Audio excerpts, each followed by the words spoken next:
Assalamualaikum warahmatullahi wabarakatuh. Hai teman-teman, kembali lagi bersama saya Mahir di acara Talk Show with Mahir.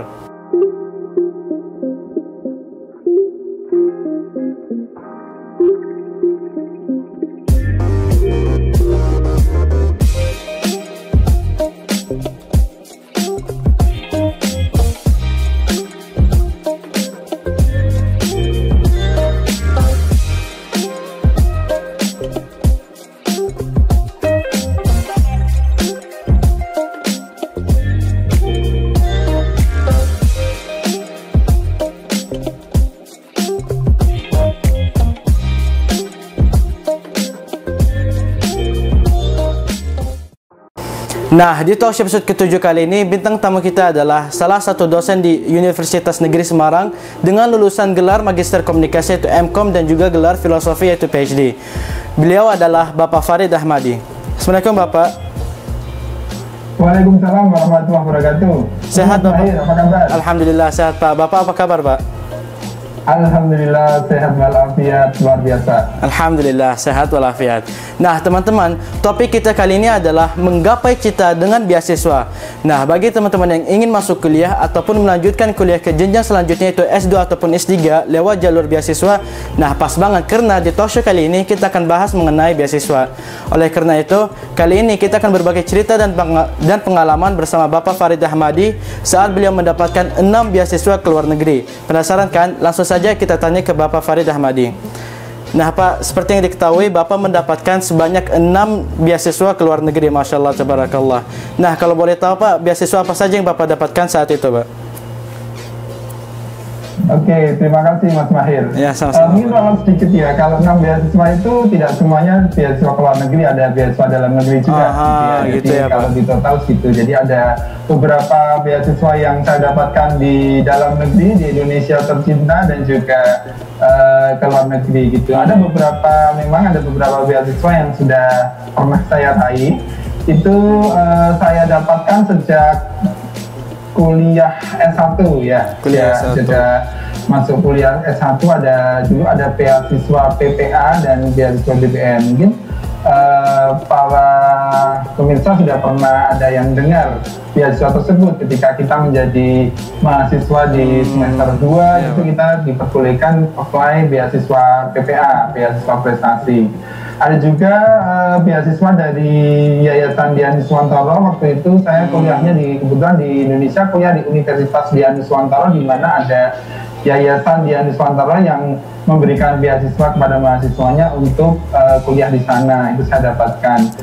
Kemudian ada beasiswa dari IDB, Islamic Development Bank.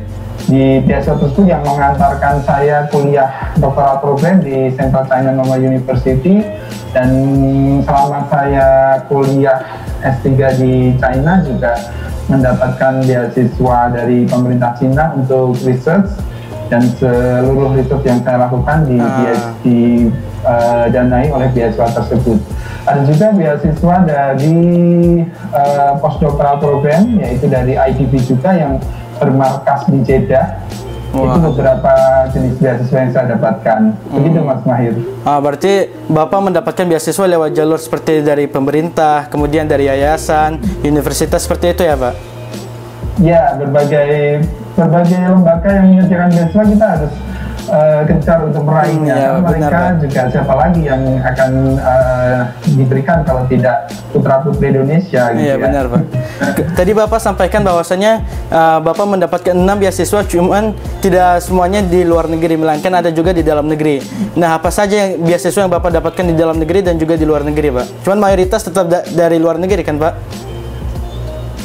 Ya betul, jadi tadi saya sampaikan ya, kalau beasiswa selama S1, kebetulan S1 dan S2 saya di dalam negeri, gitu ya. Jadi beasiswanya juga dalam negeri, dari situ dari Yayasan Dian Iswantoro. Kemudian setelah lulus S2 saya dapat beasiswa dari pemerintah, waktu itu melalui Kemenristek-Dikti untuk short course di University of London. Waktu itu dengan beasiswa, namanya dulu beasiswa bermutu.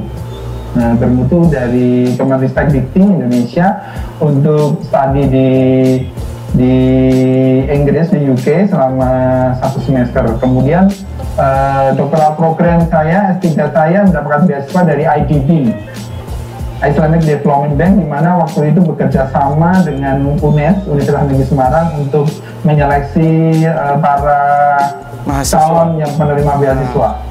Gitu. Dan setelah itu, selama kuliah S3 di Cina juga mendapatkan beasiswa dari pemerintah Cina untuk riset di sana, dan setelah selesai doktoral program saya dapat beasiswa IDB juga terkait dengan postdoctoral program.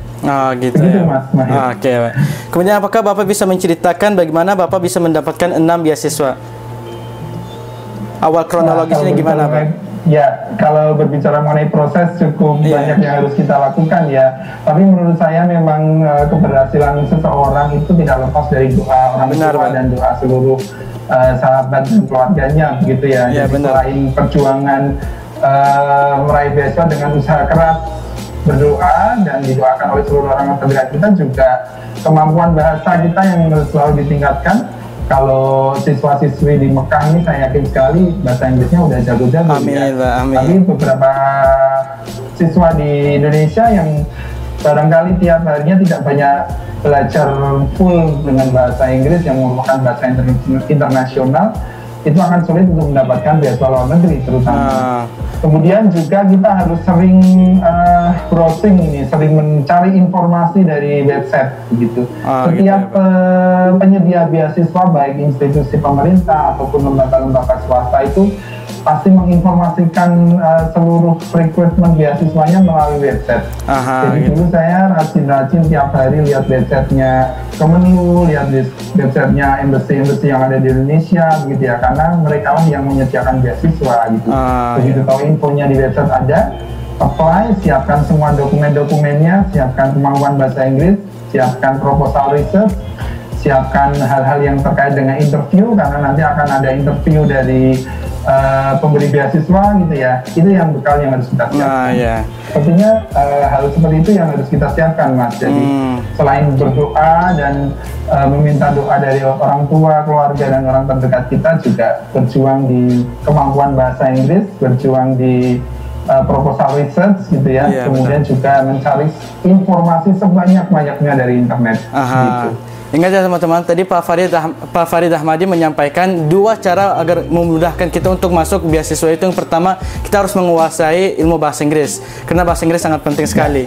Kemudian kedua yaitu kita mencari informasi-informasi misalnya lewat website ataupun media lainnya. Betul, Pak?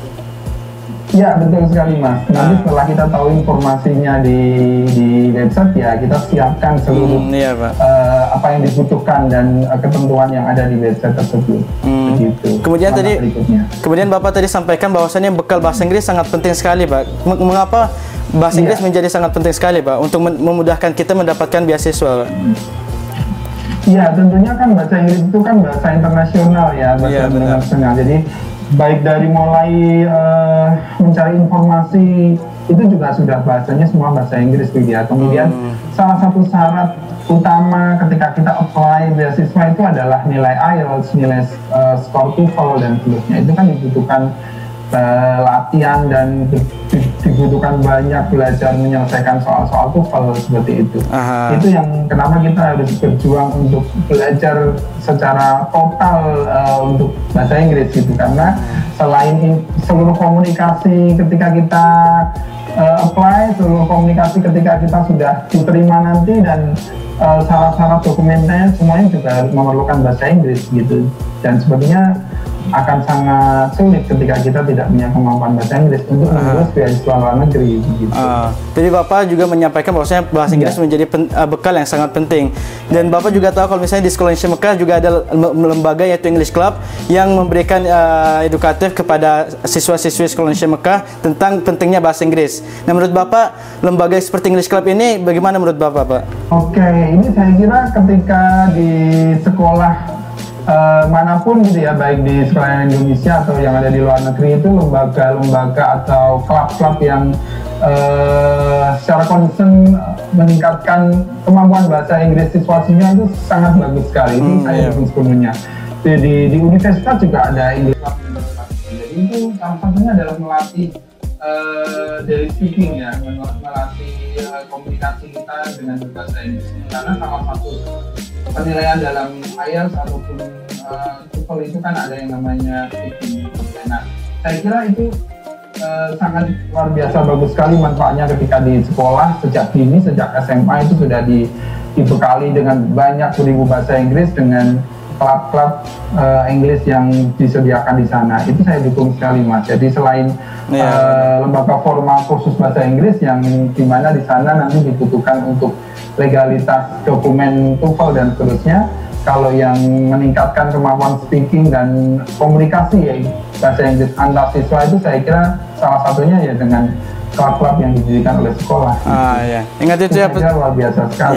Iya. Ingat pesan itu ya teman-teman. Pak Farid Ahmadi menyampaikan peran bahasa Inggris sangat penting sekali untuk memudahkan kita mendapatkan beasiswa. Apalagi di Scholarship Mekah ada lembaga yaitu English Club dan kita harus optimalkannya. Begitu ya, Pak? Ya betul, sangat itu kalau bisa kontinuitas ya, jangan sampai berhenti dan jangan sampai hilang. Seperti itu gitu. Seperti yang diketahui juga Pak, Bapak menjadi salah satu dosen di Universitas Negeri Semarang atau UNES. Nah kalau boleh tahu Pak, Bapak mengajar mata kuliah apa saja Pak di UNES tersebut? Ya kebetulan saya bidang keilmuan saya, kuliah saya dari S1 sampai S3 adalah di teknologi informasi ya. Jadi saya ditempatkan di jurusan PGSD, Pendidikan Guru Sekolah Dasar, Fakultas Ilmu Pendidikan. Namun mata kuliah yang saya ambil tetap menyesuaikan dengan bidang keilmuan, yaitu komputer gitu. Sehingga seluruh mata kuliah saya di berbagai prodi itu juga larinya ke TIK gitu. Ada media pembelajaran, ada komputer dan TIK begitu, kemudian ada pengembangan media pembelajaran anak dan seterusnya yang berkaitan dengan komputer. Itu mata kuliah saya di sana. Dan saya di Universitas Negeri Semarang sudah 11 tahun. Jadi 11 tahun itulah saya mengawali karir menjadi dosen PNS, dosen pegawai negeri. Karena sebelum di UNES saya beberapa tahun di swasta gitu ya, di perguruan tinggi swasta, dan setelah tahun 2018 diterima menjadi CPNS dan ditempatkan di Universitas Negeri Semarang. Berarti walaupun Bapak mengajar jurusan pendidikan sekolah dasar, tapi tetap disesuaikan dengan jurusan yang Bapak tempuh gitu ya Pak? Iya betul, sebenarnya apalagi sekarang ya sedang digalakkan Merdeka Belajar, di mana pembelajaran online dan pembelajaran daring itu harus ada, dan kemampuan mengelola dan mengembangkan pembelajaran daring itu harus dimiliki oleh guru-guru kita gitu. Sehingga prodi-prodi kependidikan itu seperti pendidikan guru sekolah dasar, pendidikan anak usia dini, pendidikan kimia dan semuanya itu dibutuhkan ilmu dan dibutuhkan materi-materi TIK yang dahsyat yang harus mereka pelajari ketika kuliah, sehingga ketika jadi guru itu profesional teacher-nya akan dicapai dengan kemampuan IT literasi yang tinggi. Berarti sesuai dengan keputusan pemerintah ya Pak. Kemudian apakah untuk mengajukan pendaftaran beasiswa membutuhkan biaya, dan apa saja yang harus dipersiapkan Pak? Kalau beasiswa manapun yang saya ketahui tidak ada yang namanya dipungut biaya gitu ya. Kita barangkali ketika kita butuh dana itu hanya ketika kita ujian TOEFL, ujian IELTS gitu ya, karena itu juga memerlukan biaya buat pengujinya. Kemudian ketika dikeluarkan sertifikat juga lembaga memerlukan budget gitu ya, sehingga kita perlukan dana kalau kita mau dapat sertifikat TOEFL. Tapi yang pasti ketika sebuah lembaga, baik perguruan tinggi atau pemerintah melalui LPDP, IDP, CSC, Scholarship, Australian Award, dan semuanya itu tidak ada yang namanya bayar gitu ya, registrasinya semuanya free. Berarti tidak dipungut biaya ya Pak? Iya. Kemudian betul Mas. Apakah saat mendaftar beasiswa universitas yang akan dituju sudah ditentukan oleh pemberi beasiswa Pak? Ya, tergantung dari si pemberi beasiswa begitu. Kalau pengalaman saya di IDB itu proses seleksinya di IDB dulu. IDB itu ada dua jalur yang ditangani langsung oleh IDB, ada juga yang bekerja sama dengan universitas. Kebetulan di tahun 2013 waktu saya apply IDB melalui Universitas Negeri Semarang, karena dari pihak IDB sudah memberikan kuota kepada UNES 20 dosen untuk nanti diterima kuliah doktoral program di luar negeri dengan beasiswa IDB. Sehingga waktu itu apply IDB-nya dulu, ada submit proposal research, kemudian wawancara dan lain sebagainya. Setelah diterima baru kita diberi kesempatan untuk mencari universitas. Tentunya universitas di luar negeri yang kita cari itu harus sudah masuk ke listnya IDB misalkan. Sehingga kita harus mencari universitas di luar negeri yang ada di daftar si pemberi beasiswa. Itu kalau beasiswanya dari luar universitas ya. Tapi kalau misalkan ada universitas di luar negeri yang langsung memberikan beasiswa, gitu ya, itu biasanya kita bebas menentukan jurusan mana yang akan kita tuju. Nah, kemudian Pak, saat proses kita ingin mengambil beasiswa tersebut, apakah nilai rapor sekolah berpengaruh atau nanti penilaiannya berdasarkan nilai tes tersendiri, Pak?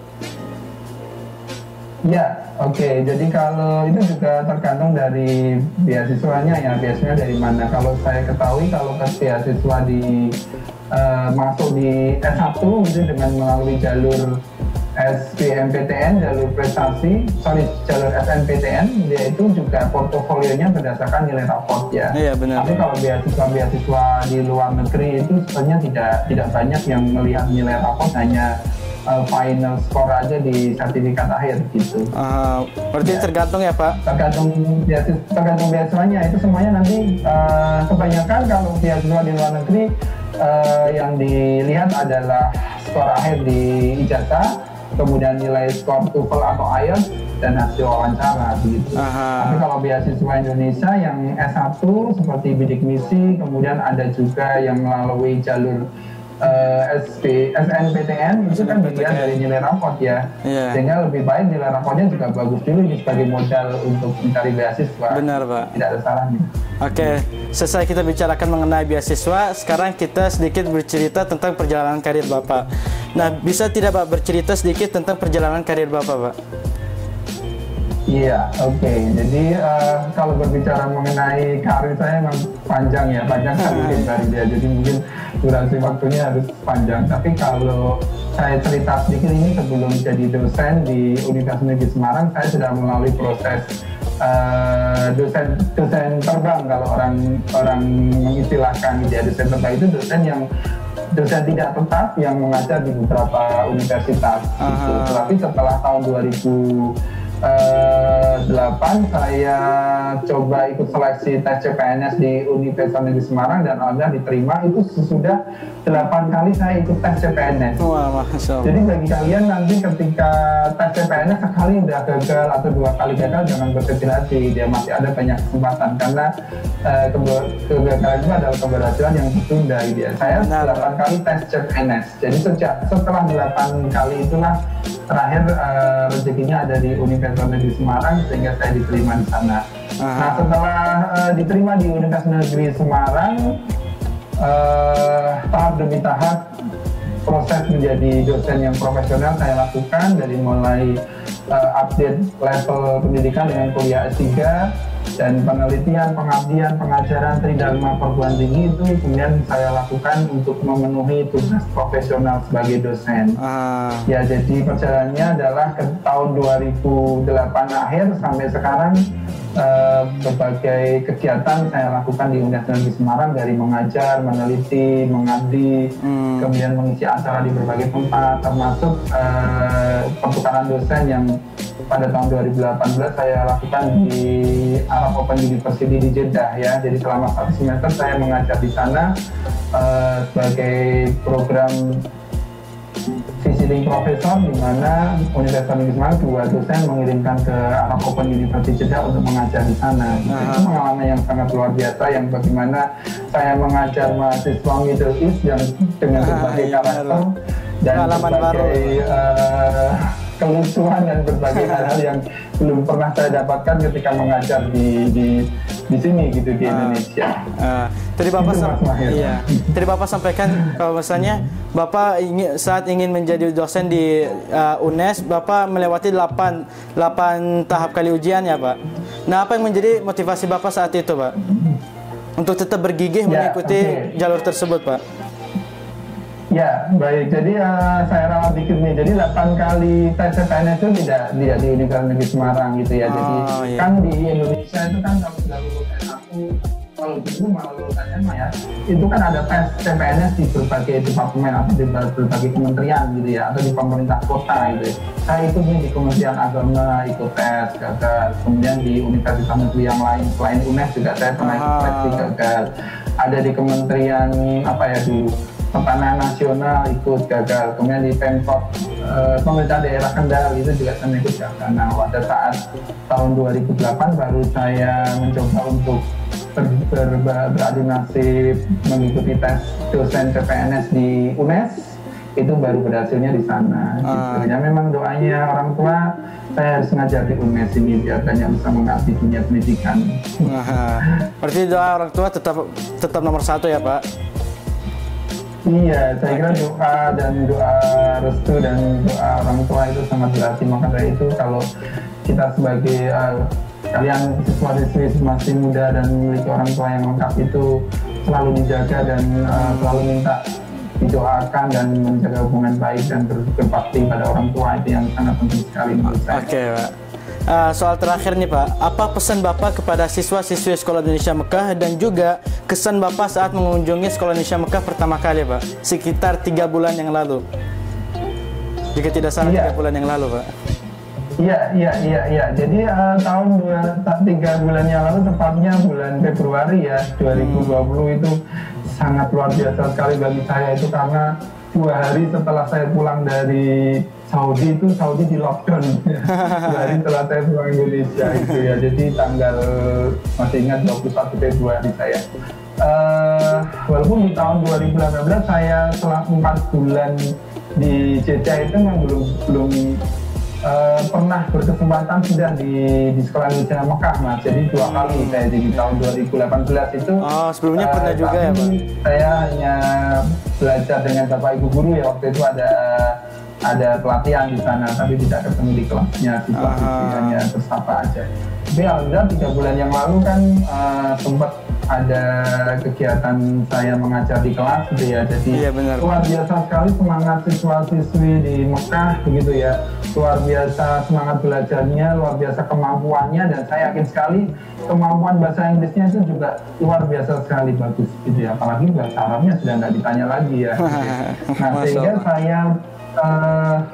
saya rasa kalau siswa-siswi di Sekolah Indonesia Mekah itu kalau berhenti sampai jenjang SMA aja, sayang sekali ya, rugi banget gitu. Sehingga kalau bisa lanjutkan ke kuliah gitu, lanjutkan ke universitas yang diinginkan di mana gitu, dengan cara cari beasiswa, atau kemudian kalau orang tuanya masih mampu untuk membiayai, lanjutkan di perguruan tinggi gitu, baik di Indonesia ataupun di sana dan di mana aja gitu. Karena jenjang pendidikan itu kan semakin lama semakin naik gitu ya. Jadi kalau dulu untuk menjadi guru SD itu cukup SMA gitu, sekarang harus S1, nanti suatu saat harus S2 gitu. Nah, kalau kalian semua siswa-siswi sekolah SMA kalau hanya berhenti di sekolah SMA aja, saya kira masih kurang gitu, harus lanjutkan ke universitas menjadi mahasiswa. Oke, ingat pesan dari Bapak Farid ya teman-teman, pendidikan kita nggak boleh berhenti di SMA saja, tapi kita harus melanjutkannya di universitas dan lanjut kuliah S1, S2 hingga S3 gitu ya teman-teman, gitu ya kan Pak? Iya, itu harus itu Mas, karena raihlah ilmu setinggi langit meskipun sampai ke negeri Cina. Benar Pak. Baik Pak, soal berikutnya, bagaimana menurut Bapak terhadap siswa-siswi Sekolah Indonesia Mekah yang baru saja lulus SMA dan mereka harusnya ngapain Pak? Oke, ini pertanyaan yang cukup penting ini ya. Jadi menurut saya itu lulus SMA itu jangan berhenti sampai selesai menempuh pendidikan ya. Jadi kita aja, saya misalkan yang udah setua ini aja masih harus Iya, Pak. kuliah terus, dia masih harus belajar dan belajar gitu ya. Terus mencari ilmu gitu. Karena tadi saya merencanakan ada postdoctoral program yang dimana kuliah 1 tahun yang pasca doktoral gitu. Setelah S3 ada program lagi namanya postdoctoral itu. Nah, kalau lulus SMA aja zaman sekarang sudah sangat ketinggalan kalau lulus SMA saja. Nah, kalau siswa-siswi SMA Sekolah Indonesia Mekah ini nanti kalau kebetulan takdirnya setelah lulus SMA pulang ke Indonesia, kebetulan nanti keluarganya sudah pindah ke Indonesia, kalau hanya ngantongin ijazah SMA nanti kesulitan untuk cari pekerjaan gitu, karena pekerjaan-pekerjaan yang bagus, pekerjaan-pekerjaan yang dapat gaji yang cukup tinggi itu sebagian besar, bukan kebanyakan lagi, semuanya itu sekarang minimal sarjana. Itu jarang sekali sekarang penerimaan lowongan kerja lulusan SMA. Kalau dulu mungkin 10 tahun yang lalu itu untuk jadi seperti sales promotion ataupun untuk jadi teller di bank itu dulu masih lulusan SMA gitu. Tapi sekarang jadi teller bank aja sudah harus lulusan S1 atau sarjana gitu. Sehingga kesimpulannya kalian lulus SMA harus kuliah gitu lah.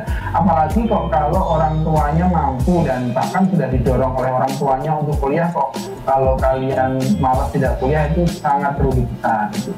Nah, bagaimana kalau orang tuanya belum mampu ataupun tidak sanggup untuk menguliahkan? Itulah dengan cara tadi raih banyak beasiswa. Di Indonesia ada namanya bidik misi untuk S1 ya. Itu juga beasiswa yang diberikan kepada seluruh warga yang tidak mampu. Jadi kalau orang tuanya memiliki penghasilan yang pas-pasan, yang tidak mampu untuk menguliahkan, itu bisa daftar kuliah S1 dengan program bidik misi gratis, bahkan setiap bulan dapat uang saku, dapat bayaran gitu ya. Kalau tanda petik, kalau beasiswa bukan bayaran ya, tapi living cost gitu. Nah, jadi kalaupun lulus SMA tidak bekerja tapi kuliah, itu pun kita masih mendapatkan pemasukan dengan living cost beasiswa tersebut gitu ya, tidak harus kerja gitu, tidak harus nyambi kerja dan seterusnya. Maka dari itu closing statement saya, kuliah itu kalau zaman sekarang itu wajib hukumnya dia. Jadi kuliah dia, jangan sampai itu masa depan di tangan kita. Benar, Pak. Kalau misalkan kalian sekarang kelas 3 SMA kan berarti lulus kuliah barangkali 5 tahun lagi atau 4 tahun lagi ya.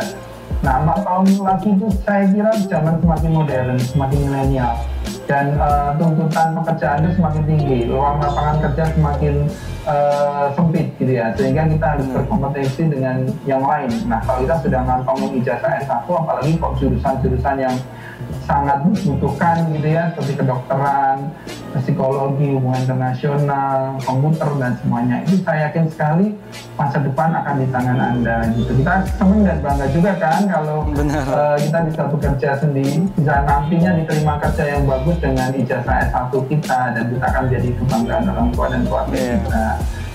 Itu Mas Mahir. Jadi silakan dipikirkan dari sekarang gitu ya, lulusan SMA harus kuliah. Tidak ada yang tidak kuliah. Ingat pesan dari Pak Farid ya teman-teman, bahwa sini zaman sekarang sudah berubah. Tuntutan kerjaan sekarang tidak lagi terpaku pada anak-anak lulusan SMA, tetapi minimal sekarang harus sarjana, yaitu S1, ataupun kalau bisa lebih dari S1 itu S2 ataupun sampai S3, begitu ya Pak? Iya, betul sekali. Kalau nanti sudah lulus S1, masih ada rezeki, lanjutkan S2, lanjutkan S3, sehingga karirnya nanti akan bagus dan insya Allah akan menjadi orang yang sangat berguna bagi pemerintah, nusa dan bangsa. Wah, Masya Allah, senang sekali bisa berbincang-bincang tentang beasiswa bersama Bapak Farid Ahmadi. Kita jadi tahu bagaimana caranya mendapatkan beasiswa, dan semoga kita juga bisa mengikuti jejak Pak Farid ya teman-teman. Baik teman-teman, sampai di sini dulu talk show kita bersama Bapak Farid Ahmadi. Semoga apa yang beliau sampaikan dapat membuat kita lebih semangat lagi, lebih terinspirasi, juga termotivasi untuk mendapatkan beasiswa. Terima kasih banyak Pak atas waktunya Pak. Baik, terima kasih atas kesempatannya. Sukses selalu dan tetap berkarya dan berprestasi. Amin, sama-sama Pak. Baik teman-teman, sampai jumpa lagi dengan Waalaikumsalam warahmatullahi wabarakatuh. Baik teman-teman, sampai jumpa lagi dengan saya di acara Talk Show with Mahir dengan bintang tamu tentunya inspiratif di episode selanjutnya. Pokoknya stay tune terus di SIM TV Official, tepatnya kita berkarya. Terima kasih dan sampai jumpa. Wassalamualaikum warahmatullahi wabarakatuh. Waalaikumsalam.